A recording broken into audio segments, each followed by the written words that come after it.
Welcome back to Inspector Toolbelt Talk, everyone. And in this episode, we're getting commercial. We have on with us Dillon Winiecki. How are you, Dillon? Doing well, Ian. How are you, man? Doing fantastic. Thank you. Good, So, I good. just want to introduce you. We are going to talk about commercial inspections today, which, in my opinion, is the next frontier for the home inspection industry. Something that we've been tapping into, but not nearly as much as I think we could. And you're a great example of somebody who's jumped in both feet and really done well. You own Arizona Commercial Property Inspections in addition to your home inspection company and a mold inspection company. But tell us a little bit about yourself, Dillon, and how you got into the inspection industry, maybe, and how you Yeah, got into the commercial inspection industry in particular.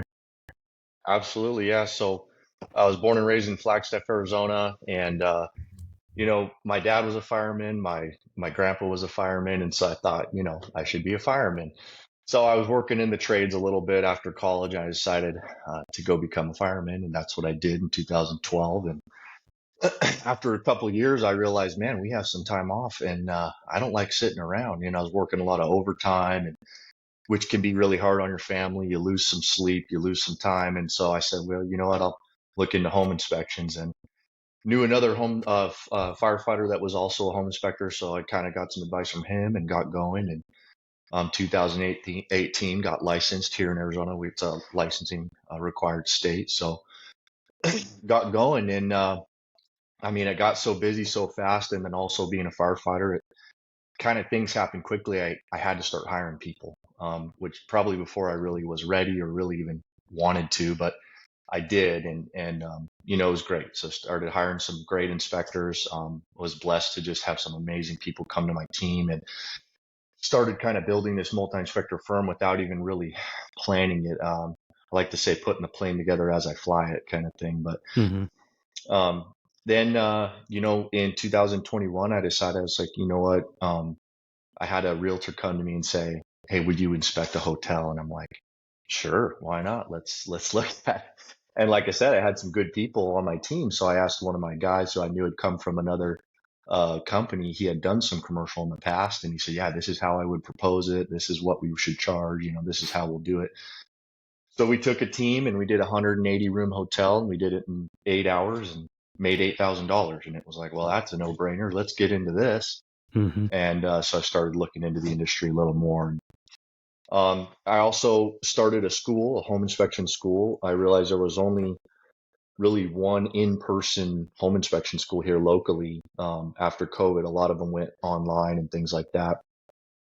So I thought, well, I could compete there, and I think it would be good for the industry to have another in-person class. And so we started one, how to get licensed for the Arizona Board of Private Post-Secondary Education, and there was a lot to it, but we got that figured out. We provide parallel inspections, and which is kind of like ride-alongs. We have to do 30 here for the license. So, and then yeah, just been running that, and then kind of getting more involved in the educational side of things. I got involved with InterNACHI and then CCPIA, and that kind of led to me being a presenter at the this last year's InterNACHI convention in Atlantic City. So they had me present on safety for commercial property inspectors, and kind of goes hand in hand with being a firefighter. So yeah, it's been great. We're getting after it here. So That's awesome. And speaking of CCPIA, in case anybody doesn't know what that is, that's the pretty much the organization you want to join to start off with if you want to become a commercial inspector. But you're going to be hosting them at your school, correct? And if you could name your school after you answer that question, just so everybody knows what the name of the school is. yeah, we'll be hosting them at Inspection Career Training Academy, which is, like I said, a Phoenix, Arizona-based inspection school. We focus on helping students with pre-licensing for home inspection, but we're also going to get into thermography. We're going to have sewer scope inspection classes, and then, like I said, we have some commercial classes coming up as well. So we can talk more about that as well. Yeah, no, that's fantastic. So I'd really like to break into the subject because you obviously know enough about it that International trusts you and CCPIA trusts you. And you've been doing commercial inspections for years now, and you've done well for yourself. So for all of us home inspectors out there, I actually just talked to a guy. And he kind of went and did a commercial inspection. He's like, "This is awesome. I want to do this." And his question was, "How do you break into the industry?" But before we get into that, we don't always have to just do one to realize that it's an awesome industry to be a part of. In your opinion, what are the advantages of commercial inspections, and why should every inspector really consider doing them?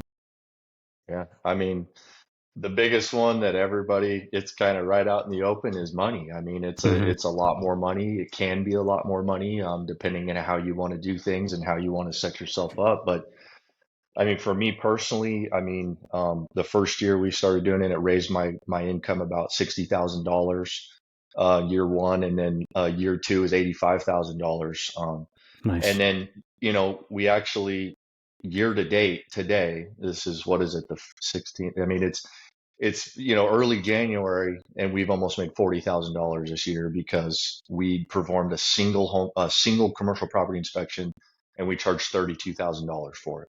Wow. So I mean, if that's not enticing enough, I mean, how about some other things? You have reoccurring money, which is hard to do in the inspection industry. But in commercial, you can get contracts where people say, "Hey, I want you to come to my building or my apartment complex or my hotel once a year, and you're going to be my company once a year to come through, and you're going to do a condition evaluation. You might even do some cost evaluation of maintenance needs and things like that, which is a whole nother avenue in the inspection industry or commercial inspection industry. And so recurring money, I mean, that's, big money's nice, but recurring money is even better, being able to plan ahead for that.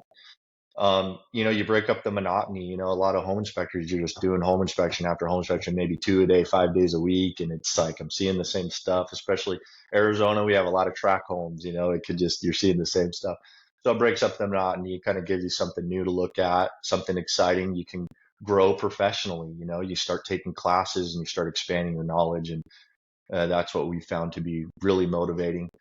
And then last, I think, what I've personally found is that honestly, the clientele and the agents you deal with, I mean, it's just a lot easier. That this is a business Hmm. transaction for them. And although you would think, wow, they're buying a $10 million property, you'd think there'd be more emotion involved, but there's really not. I mean, you deal with the first time home buyer and the agent that's been showing them homes for 4 months, and it's like there's a lot of emotion involved. But these commercial properties, it's a business transaction. These people are experienced. They just want to know the condition of the property. So, Yeah, I'm glad you brought that last point out because that was always my favorite point. You show up to a commercial property and you don't have they're not like hanging over your shoulder typically, anyways, and like scrutinizing. What about this doorknob? I looked this up on the internet, and what about this? They're usually, I mean, half the time they're not even there for me, anyways. And then the other half of the time they're there, but they're dealing with things and they check in maybe. But yeah, it's a much less stressful, condensed situation. It's very, very on a professional level. But talking about the money aspect alone, sometimes we get a little bit afraid of big money. Like, oh my goodness, I have a $32,000 job rather. And I'm like, I mean, if you come from the construction industry, I mean, that's like, okay, yep, whatever. I mean, yeah, that's a normal sized job. But so in the inspection industry, we shouldn't really get nervous about numbers like that. Um, and we should be making, in my opinion, if we're making $1,000 a day as a home inspector, we should be making at least triple. Double is okay, but you should make at least triple that. You should feel guilty at the end of the week.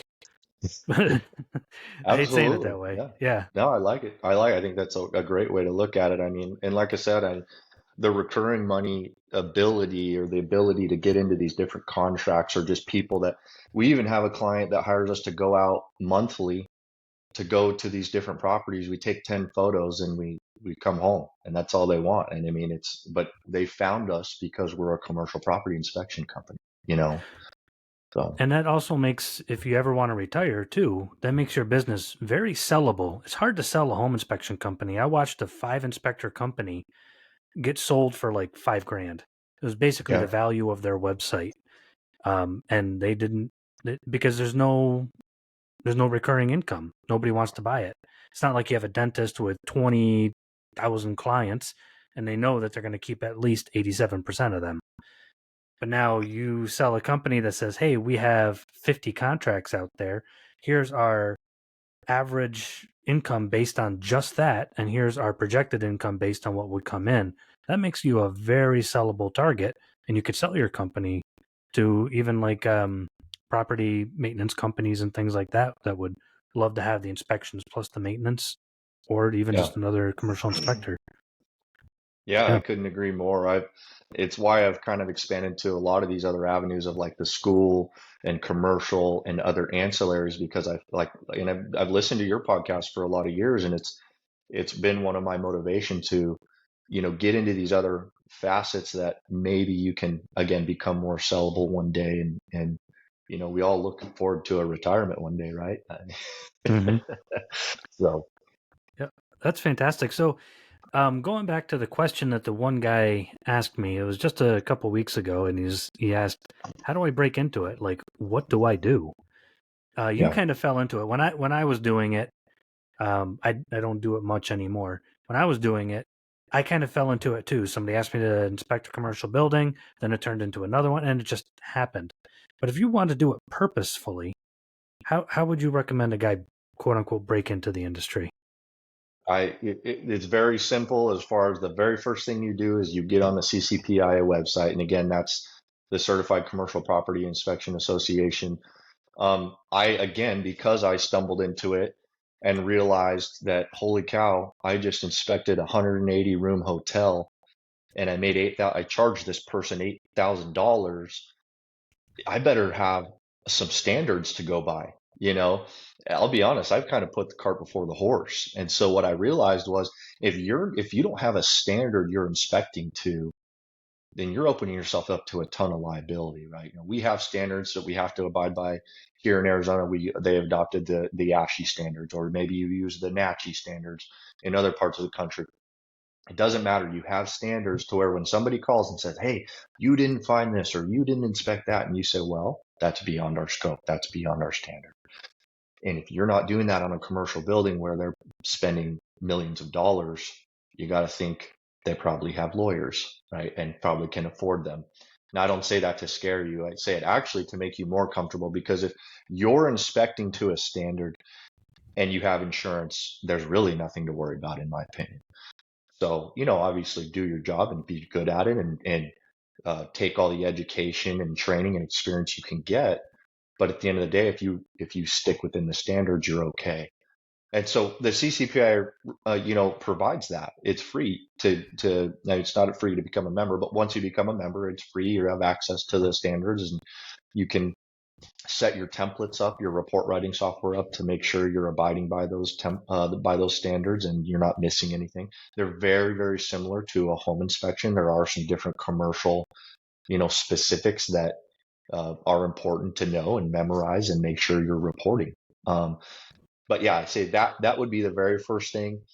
And then also on CCPIA, they have a ton of classes. They have online classes, they have in-person classes, like I've said. They have one coming up in Fort Lauderdale here soon. There's a cost to cure, which is we can talk more about, which is basically after we inspect and we say, hey, this roof needs replacement. Well, how much does it cost to replace that roof?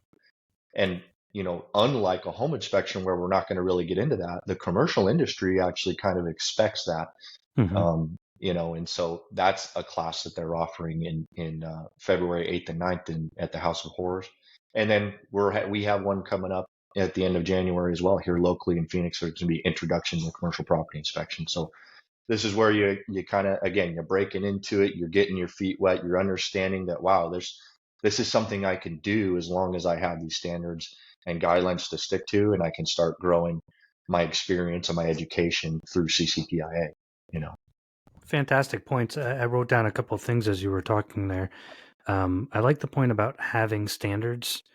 Um, in the home inspection industry, everything is kind of the same. Like if you look at the standards from one state to the next, internashi versus this state or whatever, they're all pretty much the same. So it's relatively universal, but we can do the same thing with a commercial inspection. Every commercial building is different, but then you can still hold it up to the same standards, and that acts as a protection. It also gives us the base to go off of. But I also like how you talked about taking classes, because what we might see as a standard may not be what the industry actually expects. Right. So, the cost to cure, I think, was a perfect example of that. Um, a lot of commercial clients do expect that. And when you're going to do a cost to cure at that level, you really want to know what you're doing. So is this roof TPO or EPDM? Is it built up? And if so, what about this? What about that? What about deck replacement? There's a lot to think about when you're doing a cost to cure on a commercial building. Um, when do you do cost to cures? We're just getting into it. We've done a little bit as far as when somebody said, "Hey, how much is this roof cost to replace?" We'll get into it and we'll go use some resources online to figure out what those, estimated cost per square foot is. And, again, we'll use some verbiage in that report that says this is, a range and it's plus or minus 20%. And so these are some things you're going to learn if you get into that cost to cure class, and more information is coming out from CCPIA on it. But yeah, me personally, I've been impressed at how many inspection proposals and bids we've won and inspections we've been able to perform without actually offering that service. So as Hmm. far as one thing I'm adding to my business, it's I'm going to that class on the 8th and 9th, and I'm going to be a student at it. And Lance Kaufman out of Tulsa, Oklahoma, he's teaching it, and he's been doing it for a long time and done really well with it. So he's going to give us some great advice on how to really break that down and bring it into our companies. So. Yeah, Lance is a great guy. I was actually just messaging him not long ago about commercial inspections too. That's awesome. We'd love to follow up on the cost to cure thing too, because any aspect of the commercial industry, we really want to make sure that our listeners hear, because this is a fantastic opportunity. A friend of mine used to work for a very large engineering firm in my area, and Mhm. that was his Yeah. entire job. And it is unbelievable what they would charge to do cost to cures. And he just has software, and he was an old contractor, and he just kind of knew the numbers and how to work things. And I'm like, wow, that, he loved it. Yeah. He thought it was like the best. That's all he did. It was the best job in the world. Cost to cures. I think it's fair to mention that, this is something that the commercial real estate industry has done for a long time. They've hired engineering firms to go out and do inspections. It's Mm-hmm. called a property condition assessment, a PCA. They use the ASTM standards, and it's not that much different than a CCPI inspection. They do have the added cost to cure within it. That's why it's called an assessment. And so I remember when I first got into this, I was at a commercial real estate get together, and I was wearing my hat and my uniform, and I sit down across from this gentleman, and he says, "So tell me what's the difference between like what an engineering firm does on a property inspection and what you do?" And I didn't have a great answer, to be honest, because I didn't really know. Turns out he was an engineer, and so he taught me. It was actually pretty cool. So that was probably why I was there. I was meant to be there to learn what an actual engineer does and how they use the ASTM standards and the PCA to perform, a similar inspection as us, but they're charging way more for it, and they're doing cross evaluation. So yeah, that's something, again, this commercial and CCPA does a great job of this. Is it has a whole different language from just home inspections. A lot of it's very similar, and it's pretty common sense once you hear, okay, that makes sense. Cost to cure, cost to fix a problem that you found on your and reported in your report. Mm-hmm. But it is a different language. We don't usually use much cost to cure language in home inspections. So. Yeah, it's true. But it is interesting that you mentioned engineers, and I mentioned the engineers doing cost to cures, because even the home inspection industry used to kind of belong to the engineering field. Mm, It used to belong to contractors and engineers before it was called a quote unquote home inspection, back in the 80s and early 90s. I remember surveyors used to do them. We called them as builts. They would wow. use just the exterior, the engineers would use just the structure. And it was kind of syncopated. It really wasn't really put together until they said, okay, here's a home inspection. And engineers didn't mind us kind of taking over their industry. And we're kind of doing the same thing with the commercial industry. Why hire an engineering firm unless there's a problem? And they're usually fine with it. They're like, I really don't want to deal with a real estate transaction or going back yearly. I'm an engineer. So it's wide open for us. So that leaves another question though. Who do you market to? and how do you market? Because I imagine it's not a lot like a home inspection. Walk into real estate offices, box of chocolates, and dropping your business Yeah. cards at open houses. It's a whole different world. So how do you market? Yeah, so me personally, a couple of years ago when I started this, like I said, I got on CCPIA's website and I said, all right, where do I start? I realized there was two other inspectors. You can go on their little find an inspector map and you can type in your area code and find out, who's around you. And there was two in the whole state of Arizona. And so I started there. I became a member. And I don't know if you know this, but CCPIA will actually send you leads. I Hmm. know Internachi does too. I think I've gotten a few Internachi leads over the years, but CCPA, I'll get 3 to 4 leads a month. I mean, Oh, it's wow. significant. Now, you're not going to close all these leads. You're going to write a proposal, and and all of this information is available on how to do proposals. They have templates and everything else. You're going to write a proposal, and it's going to be customized to that property, and you're going to, try to win it, right? Do the best you can to make it a fair price and make it worth your time and everything else.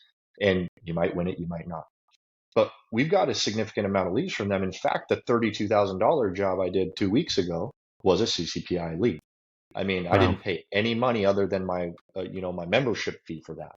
So that's a no-brainer to get started. Again, me personally, I haven't done a lot of marketing because with having a multi-inspector firm and a school and doing commercial, I didn't have a whole lot of time to do a lot of extra commercial. So it was like, hey, let's just take what comes our way. We started a professional website. It has some great SEO verbiage on it and things like that, which is important. We have social media platforms. And as you can see right here, I have it's its own separate entity as far as how it appears to people. Now that's something to think about. If there's a couple ways you can do it. You can start a whole nother LLC, have it be for commercial base, or you can do a DBA. In my state, we're allowed to do DBAs or doing business as. Basically, I'm operating under my parent home inspection company, but I'm marketing as a whole nother company. And so I have a website, I have a uniform, I have logos, I have all this stuff that it just says commercial. It doesn't say anything about home on it. And, that's been helpful for us as well. That's something you should make a distinguishment about early on, how you want to do that.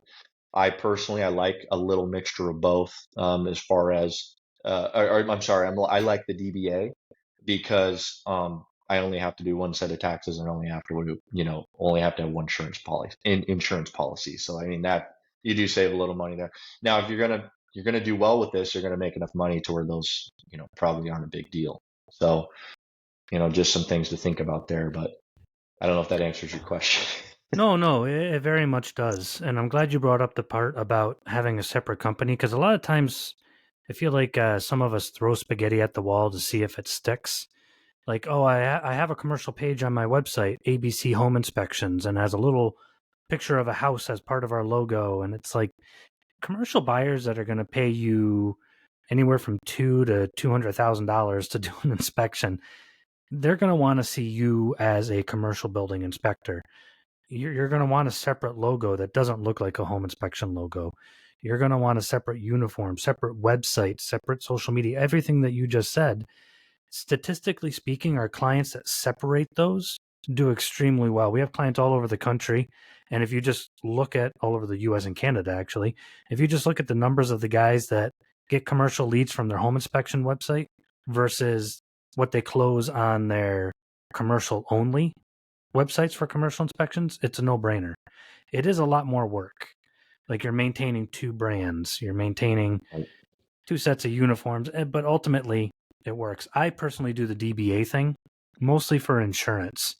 Yep. So I have a big commercial coverage that will cover us for commercial and home inspections. Splitting that, and especially if you have a crew, I mean your insurance can go way through the roof. You have to work a couple of months just to pay off your insurance. I Yep. found the LLC with a DBA. It does put you at a little bit of extra risk. So if you get sued for that $80,000 warehouse that you inspected or that you got paid $80,000 for, that's going to now affect your home inspection business. So you can do two LLCs or DBA, whichever. But I totally agree with you. Separating the businesses is important. Me as a commercial buyer, I'm going to want a commercial company. I'm not going to want a home inspector that does it on the side. Yeah, So, yeah, and it doesn't mean that you can't be good at what you do as a home inspector who also performs commercial. I mean, you can right. still be, there's guys that are probably great at it, but it's how you're portraying your company and your brand, and it's building a brand just like you would want to do with your home inspection company. You want to do that for commercial. Yeah, and the SEO is really important. I know you've had some great podcasts and some mentions on stuff like that. And then social media. I listened to one the other day of yours about the YouTube shorts. So that's, Nice. I think having a YouTube channel could be huge for commercial as well. All this stuff, like you said, I mean, this is still a newer thing. So as far as like getting involved with, big commercial brokerages and things like that, I mean, that can be similar to how we do that from a home inspection standpoint. But the direct to consumer, it's different. We're not talking about homeowners. We're talking about people buying large properties or maintaining them over long periods of time. And so how do we get in front of them? And I'm still learning myself. I'm still trying some different things. But there's a lot of opportunity out there. So I think social media, it never hurts to have and build your brand and have your brand on social media for sure. Yeah, and let's be clear about the social media. If you're gonna have social media for your commercial business, it's not going to be the same kind of posts as you do for your home inspection. You can be a little bit goofy and fun, do a little dance on the roof, whatever, that for your home inspection company. People like that. Commercial, different world. They're going to want to see a high level of professionalism. You're going to do more videos about like, okay, look at this edging of this EPDM roofing, see how I can put my finger under here. That's usually an indication that the adhesion is being lost here. They're going to want to see more things like that because we're not entertaining a crowd of people buying a house for the first time.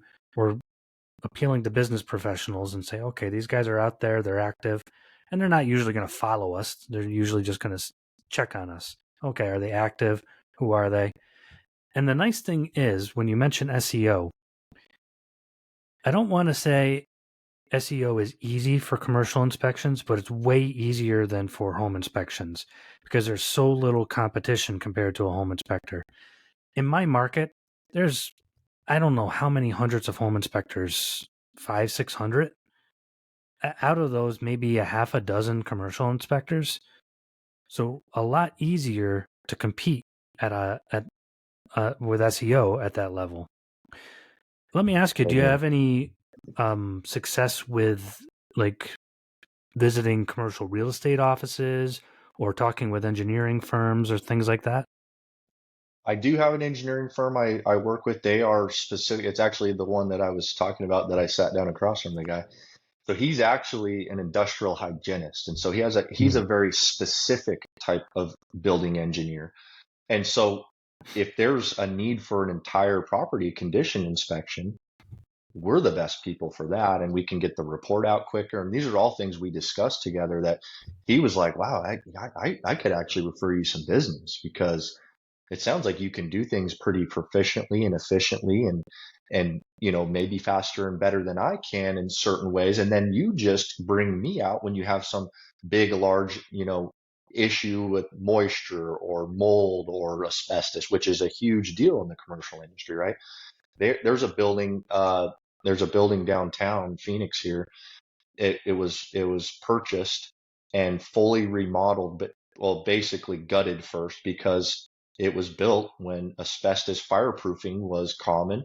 And so before they could remodel and start doing everything and making everything look nice, they had to totally come in and abate all the asbestos for 26 floors of this high rise. I mean, it was like the biggest asbestos abatement job that's ever happened, probably. You know what I mean? So, that's something I'm going to turn onto that guy, onto that engineer, right? Where, yeah, absolutely. I would say connecting with some of those people is a good idea. Now, as far as commercial brokerages, that's something we're still working on. We've gone to a couple like commercial meetups where they do a meeting. We'll provide education. We'll do a presentation on things that we're doing or certain type of properties that we want to specialize in. Let's say you're like, hey, I really like doing hospitality, and I feel like I have a good team of people that can do hospitality. We have a good routine. We have a good report for it. You go in and say, hey, we specialize in hospitality inspections, and then you're getting into hotels and resorts and things like that. Just an idea, you know. Yeah, I've found that visiting commercial real estate offices are a little bit different too. I'm going to use the term hoity-toityier. It's like lots of clean blue steel and glass. You got to Yeah. walk in knowing your stuff. Wear a button-up shirt with your logo on it, kind of situation, Yes. and not your blue jeans kind of mood, in my Yeah. opinion. I do find that um, a lot of my commercial inspection work actually used to come from architects and engineers in the area that found us, like you were talking about. One Right. architectural firm used to deal with all historic buildings, and we'd get a mix Oh, of historic homes and just historic buildings all the time from them because they're like, "Oh, cool! You know what we're looking for. We know your reports." And we would just get calls, and that's how we got fed a lot of work. um, there's an engineering firm that we work with for our app actually, and they talk about that all the time. They're like, we're engineers and architects. We don't want to go out in the field and try to figure out, take pictures and get data. We leave data collection to you, and they're willing to pay us a premium for it. Like, they don't skimp. They're like, just do a good job. We have an $800,000 bid with this company. If I pay you $20,000 to go take pictures and give me a report over the course of 3 days, I'm okay with that. Just do it right. So there's definitely an advantage, in my opinion, of going the engineer and architect route while still working with the commercial agents. So I agree yeah, with you there. Do you find that there's less absolutely. commercial agents than residential agents, though, too, just like commercial inspectors and residential? Yeah, I do. I think, you could kind of compare it to maybe similarly, and I'd like to hear what you think about this, but maybe similar to the luxury industry, luxury Hmm. home industry, is that these big buildings, they're not bought and sold as often. There's not as many available.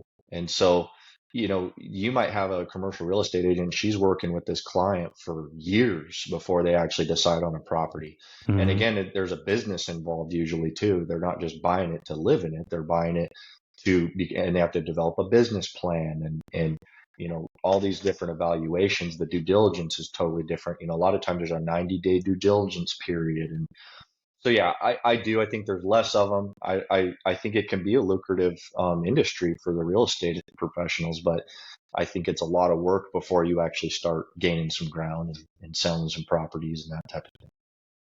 Yeah, it's definitely a different level of real estate. A friend of mine that I actually do some volunteer work with, he taught a course one time on just cap rates that commercial real estate agents use, and just doing the math for cap rates made my head spin. Yeah, I'm like, I'd rather do positive flow calculations in an attic all day rather than try to do anything about a cap rate again. yeah, But these guys are working at a high level, and he makes a fantastic living. But when you walk into the room with him, you have to know your stuff and you have to be ready.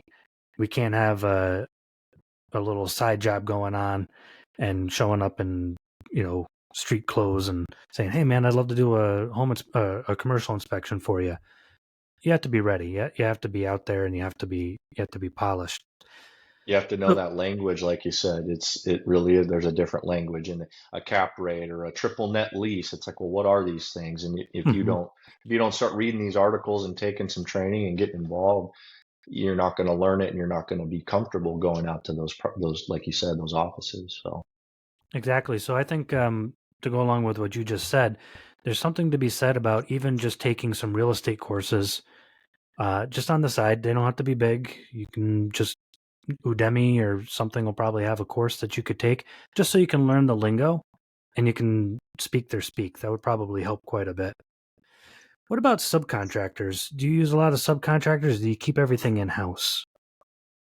I figure there's pretty much three ways you can do this. So you can get an inspection done about three ways. You can do the Gromiko way, which is you just subcontract the whole thing. And I never really got that quite figured out.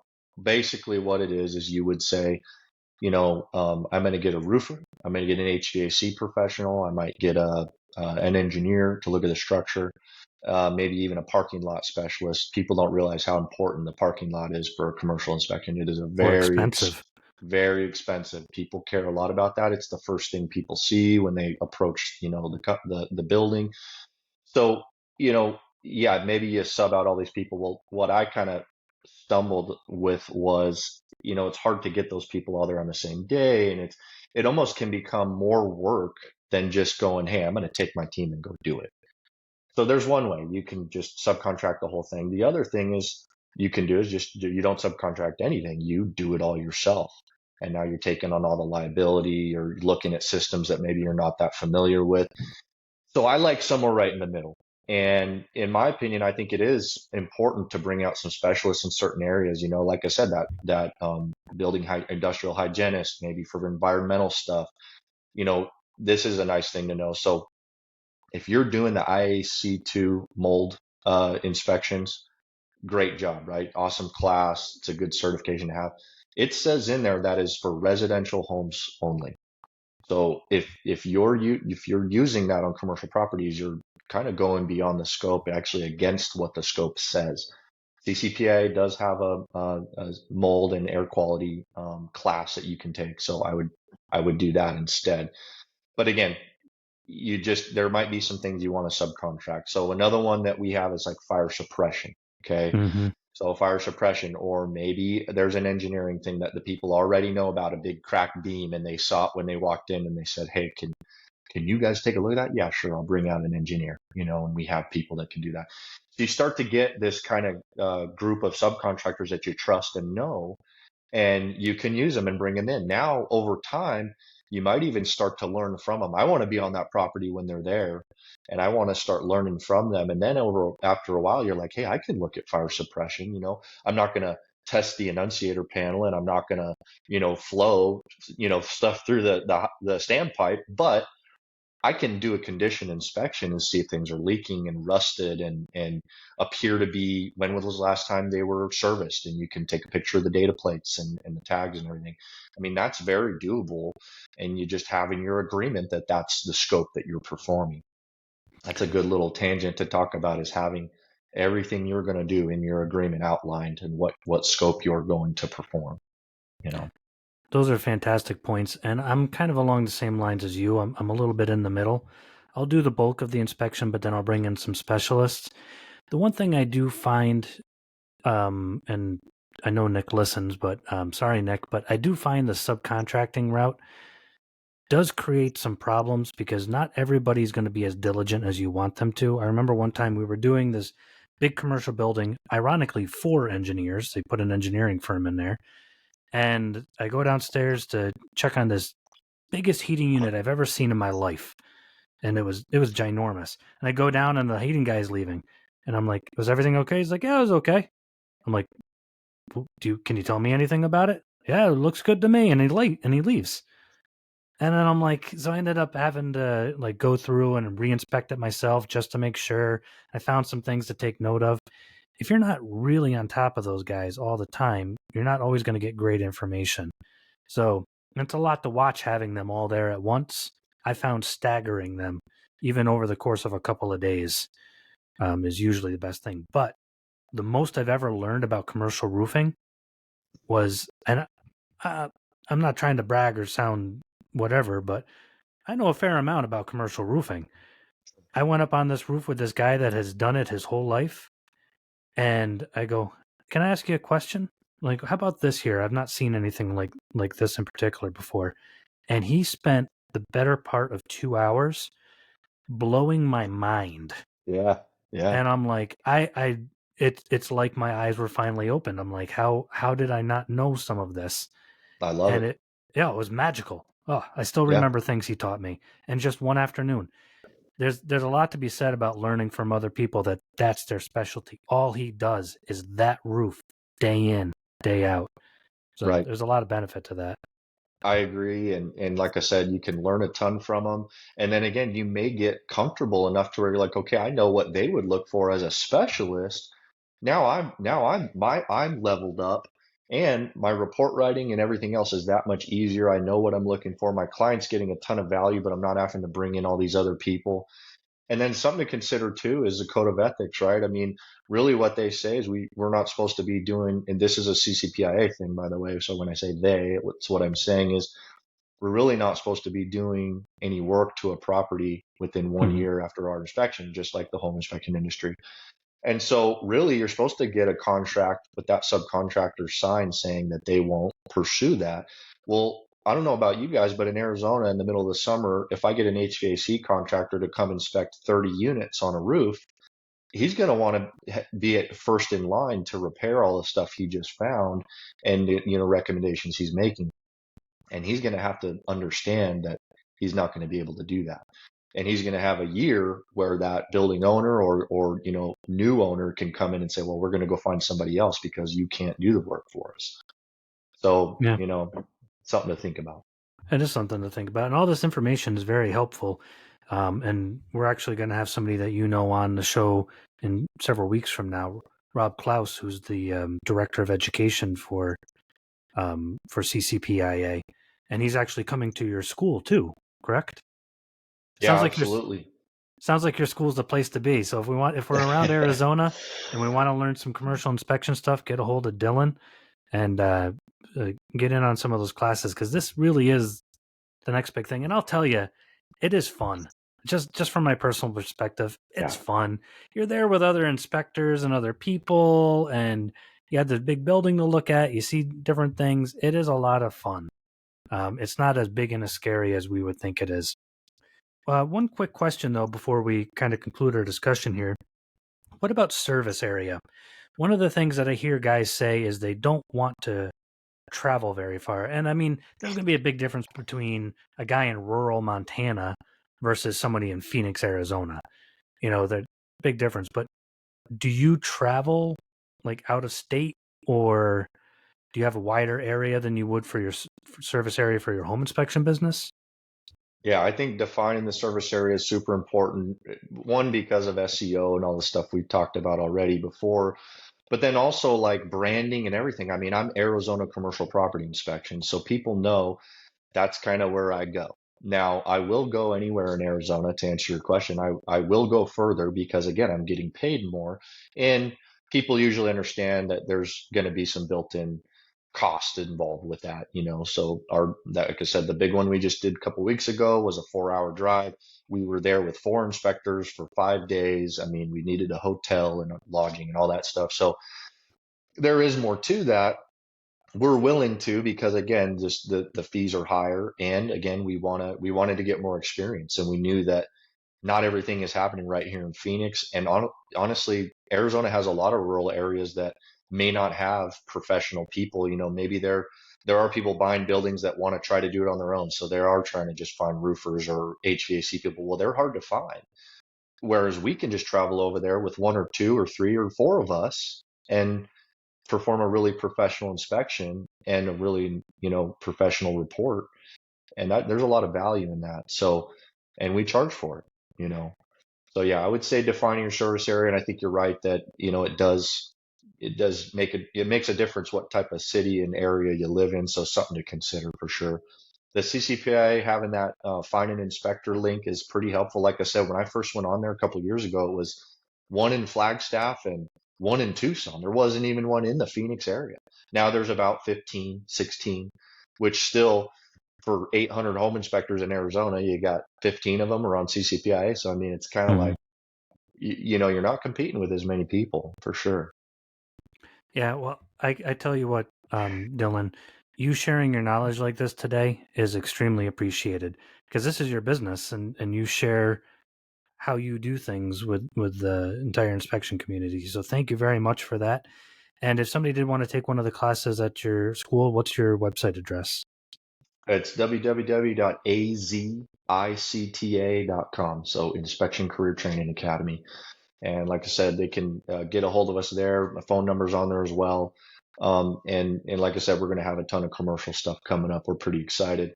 Look out for what we're calling a field day. CCPIA is calling it a field day. They've done a couple up in the Boulder area, but we're going to start trying to expand that, where basically you can come and do a ride along on an actual commercial property inspection with software that you might be familiar with, and actual inspectors and that have been doing it. So it's pretty cool. It's pretty exciting. Fantastic. Thank you so much, Dillon. We appreciate you being on, and hopefully we'll have you on again because I could have talked about this for hours. We have a lot to talk about, but thank you so much.